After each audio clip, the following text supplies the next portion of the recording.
हर हर महादेव, जय भोलेनाथ। स्वागत है आप सभी का आज के इस नए वीडियो में। मैं हूं आपके साथ प्रियंका तिवारी और आज के इस वीडियो में हम बात करने वाले हैं कि साल 2022 में सावन कब से प्रारंभ होने वाला है, कब समाप्त होने वाला है और सावन के इस पावन महीने में सावन सोमवार के व्रत किन किन तारीखों को पड़ने वाले हैं। साथ ही साथ मंगला गौरी व्रत के बारे में भी बात करेंगे, जो कि पति की लंबी आयु के लिए बहुत ही ज़्यादा महत्व रखता है। तो मंगला गौरी का व्रत भी हमें किन किन तारीखों को पड़ने वाला है। इसके अलावा सावन के महीने में कौन कौन से तीज त्योहार पड़ने वाले हैं, इसके बारे में भी आपको जानकारी दूंगी। और सबसे महत्वपूर्ण बात, सावन सोमवार व्रत की पूजा विधि और विशेष तौर पर सावधानियों के बारे में चर्चा करूँ, क्योंकि हम कई बार बहुत सी गलतियाँ करते हैं, फिर मनोकामना पूर्ति नहीं होती। तो मुझे बहुत से कमेंट्स आते हैं कि हमने व्रत कर लिए और ये हमारी इच्छा पूरी नहीं हुई। तो देखिए, जैसे कि कई बार हम संकल्प लेना ही भूल जाते हैं, या फिर हमने आचमन ही नहीं किया, या फिर हम जो है आसन के नीचे का जल लगाना ही भूल जाते हैं पूजा करने के बाद। तो ऐसी कुछ त्रुटियों से जो है मनोकामनाएं पूरी नहीं होती, या फिर कभी कभी देरी होने लगती है।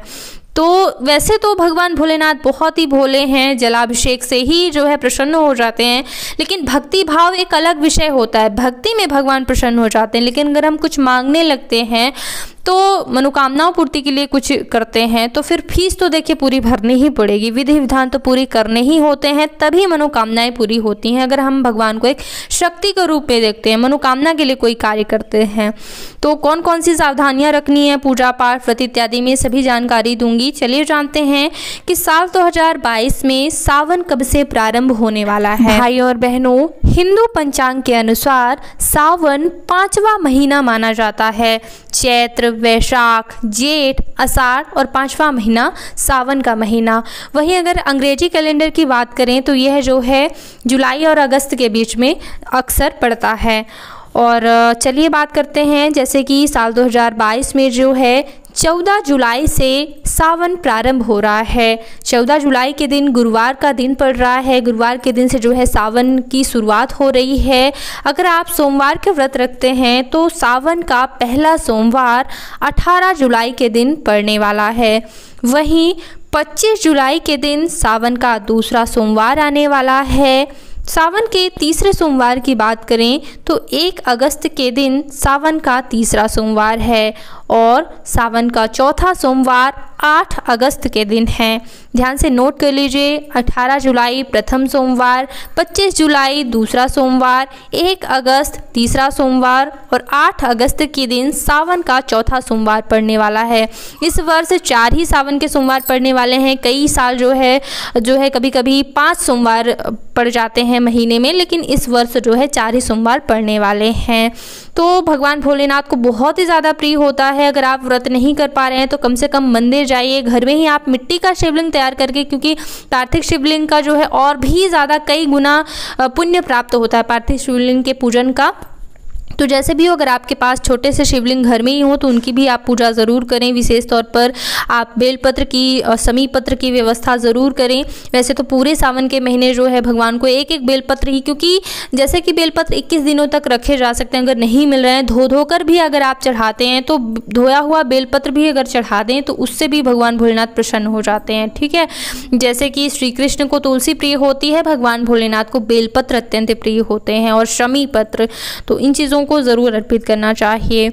और अगर आप मंगला गौरी का व्रत करना चाहते हैं तो चलिए मंगला गौरी व्रतों की आपको जानकारी देती हूँ, जो कि महिलाएं अपने सुहाग की लंबी आयु के लिए करते हैं। और जैसा कि नाम से स्पष्ट है, मंगला गौरी यानी कि मंगलवार के दिन गौरी माता के लिए जो है व्रत यह किया जाता है, गौरी माता का पूजन किया जाता है। तो पहला मंगला गौरी का व्रत पड़ने वाला है 19 जुलाई के दिन। दूसरा मंगला गौरी का व्रत पड़ने वाला है 26 जुलाई को। तीसरा मंगलवार सावन का पड़ने वाला है 2 अगस्त को। और वहीं सावन का चौथा मंगलवार पड़ने वाला है 9 अगस्त को। और सावन महीने की समाप्ति हो रही है 11 अगस्त को। रक्षाबंधन का त्यौहार है और सावन के महीने में जो है नाग पंचमी का भी त्यौहार मनाया जाता है, जो कि 2 अगस्त के दिन है। ठीक है, तो 2 अगस्त सोमवार के दिन जो है नागपंचमी का व्रत है। देखिए नागपंचमी भी इस दिन पड़ रही है, सोमवार भी इस दिन पड़ रहा है, तो बहुत ही ज़्यादा महत्व कई गुना, क्योंकि सोमवार तो वैसे भी भगवान शंकर को अत्यंत प्रिय है, ऊपर से उस दिन नागपंचमी भी है, तो कई गुना इस दिन का महत्व जो है बढ़ जाता है शुभ संयोगों के कारण। चलिए बात करते हैं सावन के महीने में, जैसे कि हम सावन सोमवार का व्रत करते हैं तो किन बातों का हमको ध्यान रखना चाहिए। तो देखिए किसी भी व्रत को शुरू करने के लिए संकल्प महत्वपूर्ण होता है शास्त्रों के अनुसार। मैं आपको बता दूं, क्योंकि देखिए सारी बातें मैं आपको शास्त्रों के अनुसार ही बताती हूँ, कहीं सुनाई बातें मैं नहीं बताती हूँ आपको आपके अपने वीडियो में। तो शास्त्रों का ऐसा कथन है कि बिना संकल्प के की गई पूजा का हमें आधा ही फल प्राप्त होता है। तो जब भी आप भगवान भोलेनाथ की पूजा करें या फिर आप सुबह सुबह ही जो है व्रत का संकल्प ज़रूर ले लें। या तो आप ऐसा संकल्प ले लें कि सावन के संपूर्ण सोमवारों का व्रत करने का मैं संकल्प लेती हूँ, जितने भी सोमवार पड़ने वाले हैं, या फिर आप हर सोमवार संकल्प ले लें कि मैं आज सावन सोमवार व्रत करने का संकल्प लेती हूँ। ऐसा करके आप संकल्प ले लिया करें, फिर जो है आप आगे की पूजा विधियाँ शुरू करें। और जब भी आप पूजा करते हैं तो बिना आचमन की पूजा कभी भी नहीं करनी चाहिए, क्योंकि बिना आचमन के हम अशुद्ध माने जाते हैं। तो ऐसे में भी जो है पूजा का पूरा फल प्राप्त नहीं हो पाता है।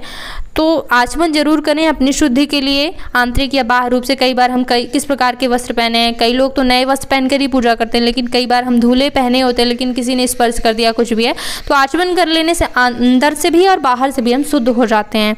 ये बात का आप ध्यान रखेंगे। और पूजा विधि अगर आप जानना चाहें तो मैं पार्थिव शिवलिंग कैसे बनाते हैं, मिट्टी का शिवलिंग, वो भी मैंने बताया हुआ है, बना करके दिखाया, सिखाया है बिल्कुल, तो आप देख करके सीख सकते हैं कैसे बनाते हैं।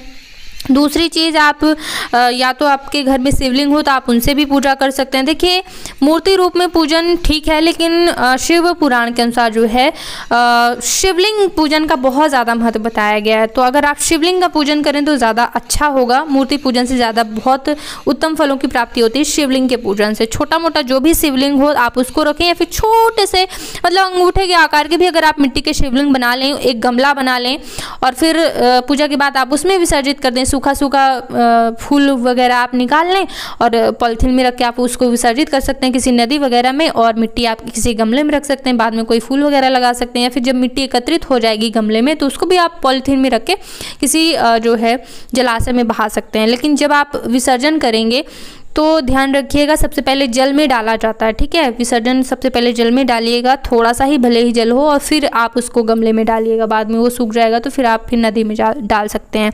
और रात्रि तक नहीं रखना होता है, रात्रि के पहले ही जो है आपको विसर्जन विधि कर देनी चाहिए।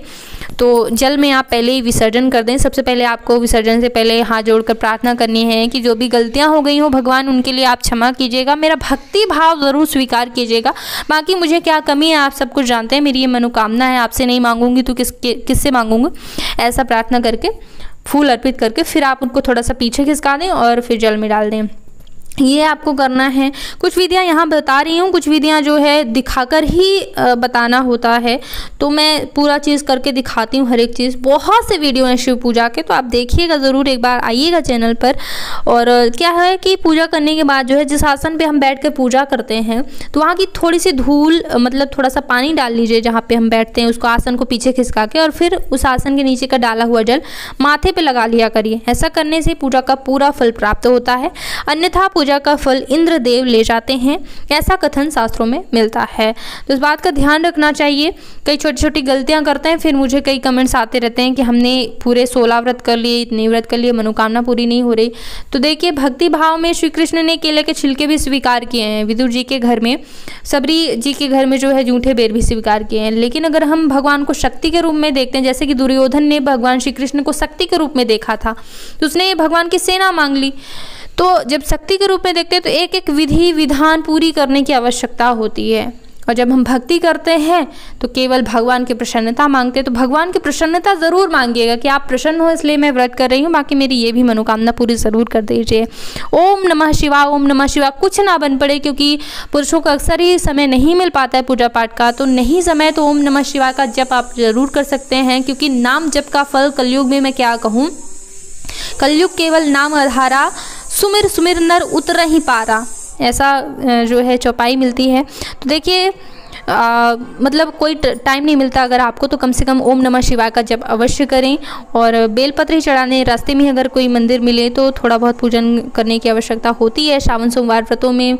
और मैंने कई वीडियो भी दिए हैं, जैसे कि अगर आपका विवाह नहीं हो रहा है तो महिलाएं जो है 16 सोमवार का व्रत कर सकती हैं। पुरुषों के लिए भी कुछ विशेष उपाय हैं जो कि जरूर करना चाहिए सावन में, तो उसके लिए वीडियो मिल जाएगा। और एक और महत्वपूर्ण बात, आप रामचरितमानस का मास पारायण कर सकते हैं, यानी कि पूरे 1 महीने में आप रामायण पाठ कर सकते हैं। इससे भगवान भोलेनाथ बहुत ज़्यादा प्रसन्न होते हैं, क्योंकि सभी जानते हैं कि भगवान भोलेनाथ श्री रामचंद्र जी के बहुत बड़े भक्त हैं। तो अगर आप रामायण उन्हें रामचरितमानस सुनाएंगे तो वो बहुत ही खुश होंगे और आपकी मनोकामनाएं ज़रूर पूरी करेंगे। तो ये आप कर सकते हैं, सावन शनिवार का व्रत कर सकते हैं। बहुत सारे वीडियो दिए हैं, तो एक बार प्लीज़ आइएगा चैनल पे। शिव पुराण का पाठ कर सकते हैं।